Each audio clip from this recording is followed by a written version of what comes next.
Welcome to Inverkenny Junction. Today we're going to look at the new Backscene I've fitted.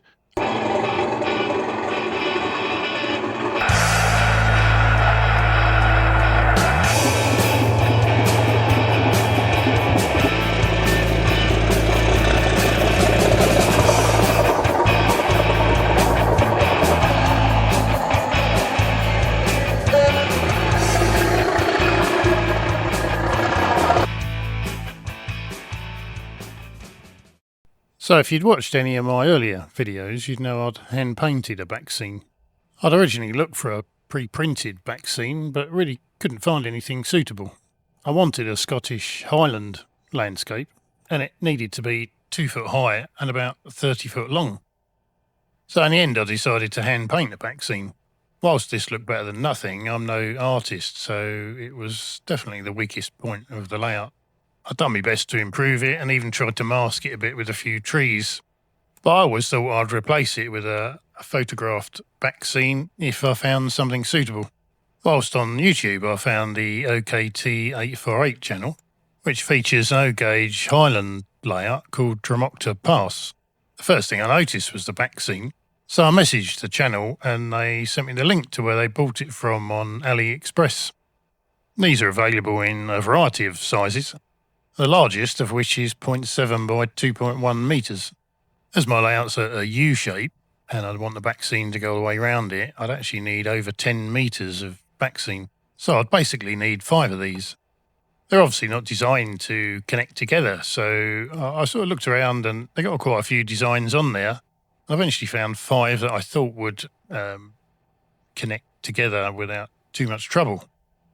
They were quite reasonably priced at around £20 each, so £100 in total with the postage. So when they turned up, it was just a question of how to join them. I had about 1 metre more than I needed, so I could chop the ends off of some of them, and I also had a couple of inches of height to spare, so I could sort of chop some of the height as well. This allowed me to move each Backscene up and down a little bit and sideways, so they sort of joined more seamlessly. The first joint I joined straight, but as I worked my way around, I began to realise if I cut the edge in the sort of shape of the hills, they joined much better. So in the end, some of the joints come out quite well and others not so well. The most difficult bit was joining the sky, which is different colours. So I've experimented blending that joint with acrylic paint, and that certainly helped quite a bit. There's one joint where the sunset probably needs the most work. Overall, I'm quite pleased the way it's turned out so far, and it certainly looks better than what I had before. So here's a selection of photographs working round the layout from left to right, showing the old hand-painted Backscene versus the new printed one. Overall, I think you'll agree it's a big improvement.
Thanks for watching. If you enjoyed the video, please like and subscribe.